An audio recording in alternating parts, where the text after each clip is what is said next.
Hi friends, எல்லோரும் எப்படி இருக்கீங்க? ரொம்ப நாள் ஆச்சு நம்ம சேனலில் லாங் வீடியோஸ் போட்டு நீங்கள் எல்லாருமே என்னை வந்து மறந்துருப்பீங்க.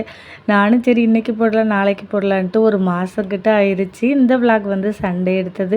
பிள்ளைங்களுக்கு வந்து ஸ்கூல் லீவ் விட்டாங்களா, இவங்க 2 பேரும் ட்ராயிங் பண்ணுறேன் அப்படின்னு சொல்லிட்டு நல்லா அண்ணனை தங்கச்சி சேர்ந்து தேங்காய் எண்ணெய் எல்லாம் வந்து தேய்ச்சி அச்சு வச்சு ஃபோட்டோ வரைகிறேன்ட்டு எங்களோட ஒரு ஃபேமிலி ஃபோட்டோ இருந்துச்சா எடுத்து கிஷோர் வந்து வரைஞ்சிருந்தான். நல்லா இருந்துச்சு.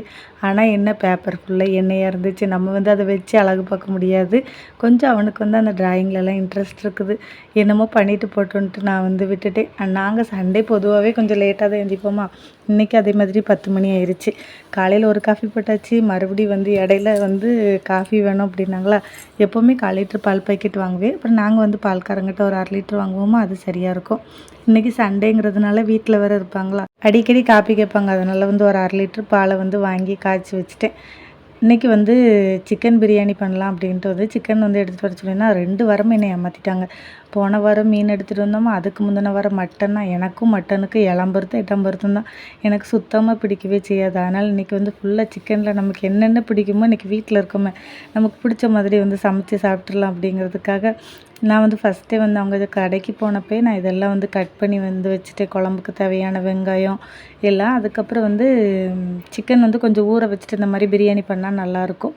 அதனால் கொஞ்சமாக வந்து தயிரும் மிளகாத்தூள் உப்பு போட்டு சிக்கனை வந்து மசாலா தடவி வச்சாச்சு. அப்படியே பிரியாணி அரிசி வந்து ஊற வச்சுட்டு இந்த ஃபேனை போட்டுட்டு உட்காந்து வெங்காயம் உரிச்சிட்டு இருந்தேன்னா அது நல்லா இங்கேருந்து பெட்ரூம் வரைக்கும் போயிடுச்சு. சரின்ட்டு வீடெல்லாம் வந்து கூட்டி விட்டுட்டு பிரியாணி செய்கிறதுக்கு வந்து ஸ்டார்ட் பண்ணியாச்சு. நானும் நிறைய பிரியாணி செய்கிற வீடியோலாம் வந்து பார்ப்பேன். ஒவ்வொருத்தவையும் ஒவ்வொரு மாதிரி செய்வாங்களா. எதுக்கு போய்கிட்டு நம்ம எப்பவும் வழக்கம் போல் செய்கிற மாதிரியே செஞ்சுருவோம். ஏன்னா நம்ம ஆசைப்பட்டு ஒன்று செஞ்சு அது நல்லா இல்லாமல் போய் சொதப்பிருச்சுன்னு வச்சுக்கோங்களேன், அவ்வளோதான். அதனால் வந்துட்டு நான் வந்து இந்த பிரியாணி வந்து கொஞ்சம் ரெகுலராக வந்து அடிக்கடி இது மாதிரி தான் வந்து செய்வேன். ஃபஸ்ட்டு கொஞ்சம் எண்ணெய் ஊற்றி அப்புறம் நம்ம பட்டை சோம்பு அதுக்கப்புறம் பெரிய வெங்காயம். இதில் என்ன கொஞ்சம் வித்தியாசமானா ஃபஸ்ட்டே நம்ம வந்து மசாலா வந்து ஊற வச்சிடுறோம். இது எதனால் அப்படின்னா நம்ம வந்து சிக்கன் பிரியாணி பண்ணும்போது கறியெல்லாம் ஒரு மாதிரி பச்சை கறி மாதிரி இருக்கும்ல, இந்த மாதிரி பண்ணும்போது கொஞ்சம் உப்பு காரமெல்லாம் இறங்கி நல்லா கொஞ்சம் சீக்கிரமாக வந்து வெந்துடும். ஏன்னா நம்ம தம் போட்டு தானே பிரியாணி பண்ணுறோம், அதுக்காக தான். இது கூட வந்துட்டு நான் வந்து பிரியாணி மசாலாலாம் வந்து போட மாட்டேன். நிறைய பேர் வீடியோவில் பார்த்திங்கன்னா பிரியாணி மசாலாவின் ரகசியம்னு சொல்லிட்டு நிறைய வறுத்து பவுட்ரு பண்ணி வைப்பாங்க. நமக்கு வந்து அதெல்லாம் கிடையாது. வெறும் மஞ்சத்தூள் மிளகாத்தூள் அதுக்கப்புறமா கொஞ்சம் கரம் மசாலா, அவ்வளோதான். எங்கள் வீட்டில் வந்து பிரியாணின்னா பாப்பாவுக்கு வந்து எப்படி இருந்தாலும் வந்து அவளுக்கு பிடிக்கும். அதுவும் இன்றைக்கி கொஞ்சம் காரசாரமாக தசு புசு புசுன்ட்டு வந்து அவங்களுக்கு சாப்பிட்றது ரொம்ப பிடிக்குமா. அதனால் வந்துட்டு கொஞ்சம் காரம் வந்து சேர்த்து வந்து போட்டிருக்கேன். எனக்கு என்னமோ இந்த பாஸ்மதி ரைஸ் பிரியாணிலாம் அந்தளவுக்கு பிடிக்கிறதில்ல. சிலப்போ வந்துட்டு சீரக சம்பா வைப்பேன். சிலப்போ வீட்டில் இருக்கிற அரிசியிலே நம்ம நார்மலாக சாப்பாடுக்கு செய்வோம்ல, அந்த அரிசியிலே வந்து செஞ்சுருவேன். இன்றைக்கி வந்து கொஞ்சம் நம்ம கடையில் சாப்பிட்ற டேஸ்ட் இல்லைனாலும் கொஞ்சம் பிரியாணி டேஸ்ட்டாவது வேணும் அதுக்கு அப்படிங்கிறதுக்காக வந்து போயிட்டு பிரியாணி அரிசி வாங்கிட்டு வந்து செஞ்சாச்சு. எனக்கு வந்து ஃபஸ்ட்டு குக்கரில் தான் வந்து வைக்க தெரியுமா. இப்போ வந்து இந்த பாத்திரம் வாங்கினதுலேருந்து இப்போ குக்கரில் வச்சா பிடிக்கவே மாட்டேங்குது. பிரியாணி ரெடி ஆகிறதுக்குள்ளே நம்ம வந்து இந்த தயிர் பச்சடி இதெல்லாம் ரெடி பண்ணிடலான்ட்டு இன்றைக்கி வந்து சிக்கன் கிரேவி வந்து பண்ணிவிட்டு குக்கர்லேயே வந்து வச்சுட்டேன். அப்போ தான் கொஞ்சம் வந்து சீக்கிரமாக வேலை முடியும் அப்படிங்கிறதுக்காக. பிள்ளைங்களுக்கு வந்து சில்லி வந்து போட்டுட்ருக்கும்போதே அவங்களுக்கு வந்து சாப்பிட கொடுத்துட்டேன். அவங்களுக்கு வந்து கொஞ்சம் அங்கே நம்ம மசாலா தடவி வச்சுட்டாலே போதும். அண்ணன் தங்கச்சிக்கு எப்போம்மா சாப்பாடு ரெடி ஆகும் அப்படின்ட்டு. அதனால அவங்களுக்கு வந்து ஃபஸ்ட்டு சூடாக கொஞ்சம் இது வந்து போட்டு கொடுத்துட்டேன். அப்புறம் பார்த்திங்கன்னா பிரியாணி சூப்பராக ரெடி ஆகிட்டு பிரியாணி தாளித்து விட்டோடனே கடகடன்னு போய் குளிச்சுட்டு வந்தாச்சு. வேலையை சாப்பிடுவோன்னு சொல்லிட்டு குடும்பமாக வந்து உட்காந்தாச்சு.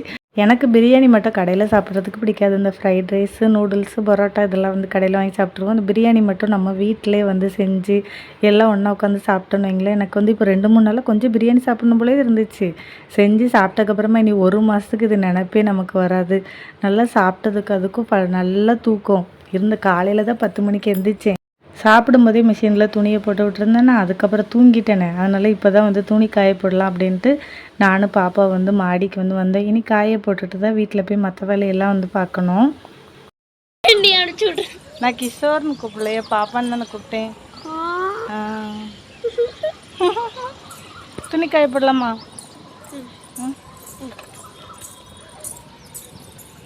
எங்கள் வீட்டுக்காரர் தான் அடிக்கடி சொல்லுவாங்க, பார்த்துக்கோங்க, உனக்கு என்னம்மா, நீ படுத்த உடனே தூங்கிடுற, உன் மனசில் எந்த கஷ்டமும் கிடையாது, உனக்கு என்ன கவலை அப்படிம்பாங்க. எதுக்கு சும்மா இப்போ கவலைப்பட்டுலாம் ஒன்றும் ஆகப்படுறதில்ல. அவங்க வந்து எப்படி தெரியுமா, இன்றைக்கி கதையை பார்க்க மாட்டாங்க. இன்றைக்கி கதை, நாளைக்கு கதை, அடுத்த மாதத்துக்கு என்ன பண்ண போகிறோம், அடுத்த வருஷத்துக்கு என்ன போகிறோன்ட்டு ரொம்ப ஓவர் திங்க் பண்ணுவாங்க. எதுக்கு அதெல்லாம் யோசிச்சுக்கிட்டு இன்றைக்கி நம்ம நல்லா இருக்கோமா, அவ்வளோதான். இன்றைக்கி நமக்கு என்னென்ன நடக்கணும்னு இருக்கோ அது நடந்து தான் ஆகணும். அதுக்காக வந்துட்டு நம்ம இன்றைக்கி வந்து பிடிச்சி தடுத்து நிறுத்தி வச்சா மட்டும் நடக்காமையாக இருக்க போகுது. நான் அதனால் நிறைய டைம் அவங்களுக்கு அட்வைஸ் பண்ணுவேன். ஆனால் அவங்க நம்ம பேச்சை எங்கே கேட்கவா போகிறாங்க. அதனால சரி நீங்கள் யோசிச்சுட்டே கிடக்கன்ட்டு நான் பேசாமல் படுத்து வந்து தூங்கிடுறது. நான் மேலே துணி துவைச்சி காயப்போட்டுட்டு இருந்தேன். நான் பாப்பா வந்தாலாம் 2 பேருமா வந்து துணி காயப்போட்டுட்டு மத்தியானம் நல்லா பிரியாணி தின்னுட்டு சிங்கில் ஃபுல்லாக எல்லா பாத்திரத்தையும் சேர்த்து போட்டாச்சு. அப்புறமா வந்து கடகடன்ட்டு வந்து பாத்திரத்தெல்லாம் வந்து கழுவி வச்சுட்டேன். எப்போவுமே சண்டே வந்து மாவாட்டி வச்சுருவேன். பழைய மாவு கொஞ்சம் ஃப்ரிட்ஜில் இருந்துச்சா, சரி இருக்கட்டும் நீ 2 நாள் கழித்து மாவாட்டிக்கலான்ட்டு. மாவாட்டுற வேலை இல்லையா, எனக்கு சண்டேனா வீட்டை விட்டு எங்கேயுமே போகக்கூடாது. ஆனால் என் பிள்ளைகளுக்கு அம்மா இன்றைக்கி தானே உங்களுக்கு லீவ், எங்கேயாச்சும் வெளியில் கூப்பிட்டு போங்க அப்படிம்பாங்களா. சரி அம்மாவுக்கு வந்து காந்தி ஜெயந்திக்கு லீவ் வரும்ல, அன்னைக்கு கூப்பிட்டு போகிறேன் அப்படின்னு சொல்லிட்டு வீடு வந்து அடைச்சே வச்சுருந்ததுனால ஒரு மாதிரியாக இருந்துச்சு. அதனால் ஒரு சாம்பிராணி பத்தி எல்லாமே வந்து பொருத்தி வச்சாச்சு. சரி காஃபியை போடுவோம். எப்போவுமே பால்கார் வந்து பாலுக்கு வெயிட் பண்ணிக்கிட்டு இருப்போம். கடையில் போய் பால் பாக்கெட் வாங்குவோமா, பால்கார் வந்துடுவாரான்ட்டு. அப்போ நம்ம பேக்கெட் பால் வாங்கிட்டு இருக்கும்போது தான் பால்கார் வருவார். இன்றைக்கி 1/2 லிட்டர் பாலை வாங்கி வச்சேன்னா அவர் நேரமாகவே வந்து பாலை வந்து ஊற்றிட்டு போயிட்டார். சரின்ட்டு 2 பழைய பிள்ளைங்களுக்கு வந்து பேக்கெட் பால் ஜாஸ்தி கொடுக்க மாட்டேன். முக்கால்வாசி பசும்பால் வந்து வாங்குறதே அவங்களுக்கு கொடுத்துரும். பேக்கெட் பால் வந்து எங்களுக்கு காஃபி டீ போடுறதுக்கு வந்து வச்சுருவோமா.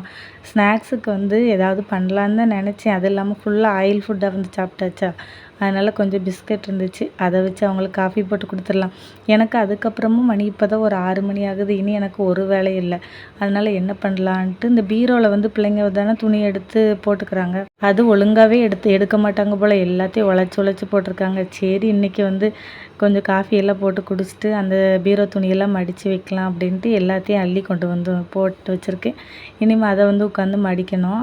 எப்போவுமே சனிக்கிழமை நைட்டு வந்து அவ்வளோ ஜாலியாக இருக்கும். நாளைக்கு லீவு ஜாலி அப்படின்ட்டு லேட்டாக எந்திரிக்கலாம், லேட்டாக சாப்பிட்லாம், லேட்டாக வந்து மெதுவாக வேலை பார்க்கலாம். இப்போ வேலைக்கு போகணுன்னு வச்சுக்கோங்களேன், ஒரு 6:30க்கு ஒரு அலாரம் அடிக்கும்.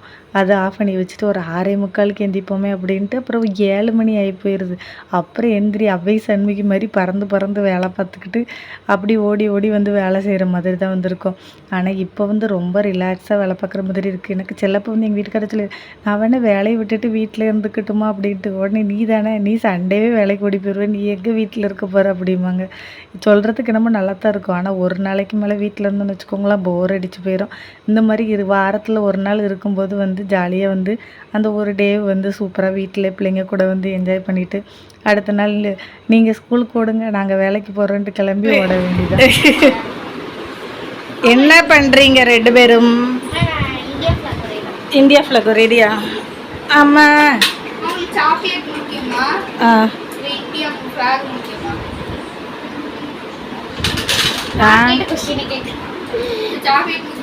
சாக்லேட்டே பிடிக்காது போட. பாப்பா ஒரு பையன் என்கிட்ட சொன்னா, அம்மா துணிலாம் நான் உங்களுக்கு சின்ன துணிலாம் மடிச்சு தரேன்னு ஒருத்தன் சொன்னான். வாடா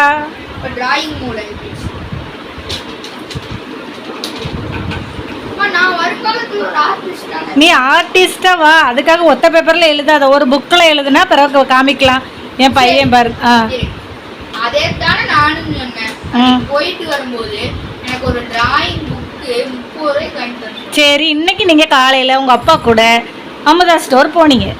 அப்பாக்கு இப்போ அப்பா கையில காசு இல்லம்மா. அப்புறம் வந்து கேக்குறேன், அப்ப அன்னைக்கு அப்பா கையில காசு இருந்துச்சு 30 ரூபா. உங்க அப்பாட்ட இல்லாமையாடா போய் 43 ரூபாய்க்கு பென்சில் வாங்கிட்டு வந்த. இருந்தாலும் ஒரு அநியாயம் வேண்டாமாடா. இப்படி நீ ஒத்த பேப்பர்ல கிழிச்சு வரைவேன், நாளைக்கு நான் அதை கிழிச்சு குப்பையில போடுவேன். இதுதான் நடக்குது. உன் டென்ஷனை கூட குப்பையில போடுறேன் பாப்பா.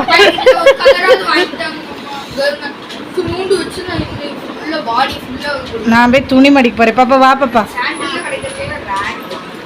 துணி மடிச்சு இப்போ ஒரு மணி நேரம், மணி 7 ஆகுதா, 8 மணிக்குள்ள மடிச்சிடலாம். வேற சமைக்கிற வேலைலாம் ஒன்றும் இல்லை இப்போ அம்மாக்கு. பிரியாணி இருக்குல்ல, கொஞ்சம் மாவு இருக்குது, வேணும்னா தோசை ஊற்றிக்கலாம். பிரியாணி தான் வேணுமா? சாப்பிட்டுக்கலாம். சூடு பண்ணி தரேம்மா லைட்டா. ஒரே நிமிஷம் டிராயிங் எனக்கு இந்த ஃபோன் வந்ததுலேருந்து இந்த டிவி பார்க்குறதே இல்லை. எனக்கு பொதுவாகவே வந்து டிவி ரொம்ப நேரம் உட்காந்து பார்க்குறதெல்லாம் வந்து பிடிக்காது. நான் வந்து இந்த சீரியல்லாம் ஓடிட்டுருக்குமா, ஆனால் சிறகடிக்க ஆசை, அதுக்கப்புறம் வந்து ஒரு 2, 3 சீரியல், பாண்டியன் ஸ்டோர், அப்புறம் சின்ன மருமகள், இந்த 3 வந்து ஆனால் எங்கள் வீட்டில் வந்து ரெகுலராக ஓடும். ஆனால் இப்படி உட்காந்து டிவி பார்த்துட்டுலாம் வந்து இருக்க மாட்டேன். அதை வந்து காதில் கேட்டுகிட்டே அப்படியே வந்து வேலை செய்வேனா, அப்படி தான் வந்து எனக்கு இந்த மிஸ்டர் அண்ட் மிஸ்ஸஸ் சின்னத்திரை, அதுக்கப்புறம் வந்து ஸ்டார்ட் மியூசிக் அதெல்லாம் வந்து போடும்போது எனக்கு இந்த துணியெல்லாம் மடிச்சிட்ருப்பேன். நான் கொஞ்சம் இன்ட்ரெஸ்டிங்காக வந்து இருக்கும். நான் ஃபுல்லாக டிவி முன்னாடி உட்காந்து பார்க்குறதுன்னு வச்சுக்கோங்களேன். இந்த பிக் பாஸ் தான் ஃபுல்லாக 1.5 மணி நேரம் டிவிக்குள்ளே காது வச்சு உட்காந்து பார்த்துக்கிட்டு இருப்பேன் பார்த்துக்கோங்க. ஆனால் இன்றைக்கி வந்து இந்த பிள்ளை எனக்கு துணி மடிக்கிறதுக்கு ஹெல்ப்பு கூப்பிட்டு வந்தா, அது உட்காந்து நான் ரீல்ஸுக்கு ஆட போகிறேன், அதுக்கு ஆட போகிறேன்ட்டு அவளுக்கு வந்து கொஞ்ச நேரம் ஆடி காமிச்சிட்டு இருந்தா. நீ ஆடின வரைக்கும் போதாத்தா, நீ கொஞ்சம் துணி மடிச்சு தெரியா, உன்னோட துணியை மட்டும் மடிச்சு கொடு அப்படின்ட்டு அவள் வந்து குட்டி குட்டி துணியெல்லாம் மடித்தாளா. நான் வந்து இந்த பெரிய துணியெல்லாம் மடித்து, இங்கே ஒரு பீரோ இருக்குது, இதில் வந்து கொஞ்சம் புது ட்ரெஸ் எல்லாம் வந்து வச்சுக்குவோம். இன்னொரு பழைய பீரோ தான் வந்து அதை வந்து கண் கொண்டு பார்க்க முடியாது, அந்தளவுக்கு எல்லாம் உழைச்சி போட்டு வச்சுருக்காங்க. சரின்ட்டு அதையும் வந்து மடித்து வச்சாச்சு. மணி இப்போ தான் 7:30 எங்களுக்கு வேறு பெருசாக ஒரு வேலை இல்லை. நைட்டுக்கு வந்து பிரியாணி வந்து இப்போ மத்தியானம் வச்சு தானே கொஞ்சம் சீக்கிரமாகவே பிள்ளைங்களுக்கு கொடுத்துருவோம் அப்படின்ட்டு அதையும் வந்து லைட்டாக சூடு பண்ணி அவங்களுக்கு வந்து சாப்பிட்றது கொடுத்துட்டேன்னா, நானும் என் பிள்ளைகள் 2 பேரும் இந்த பிரியாணி சூடு பண்ணி சாப்பிட்டாச்சு. அவ அப்பாவுக்கு மட்டும் வந்து தோசை வந்து ஊற்றி கொடுக்கணும்.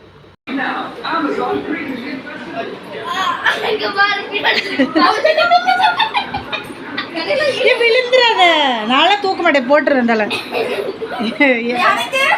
உனக்கு எடுத்துட்டாரு.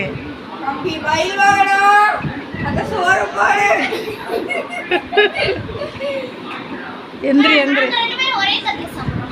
அப்படியாம்மா,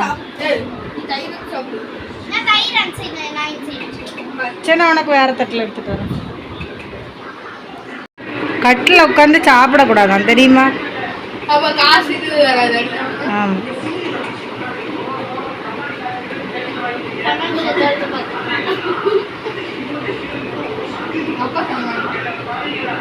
பாப்பா, நீ என்ன உன் துணியெல்லாம் இங்கே அடுக்கி வச்சிருக்கல? இவ்வளோ துணி, 2 துணி அடுக்கி வைக்க நீங்க இவ்வளோ வச்சிருக்க?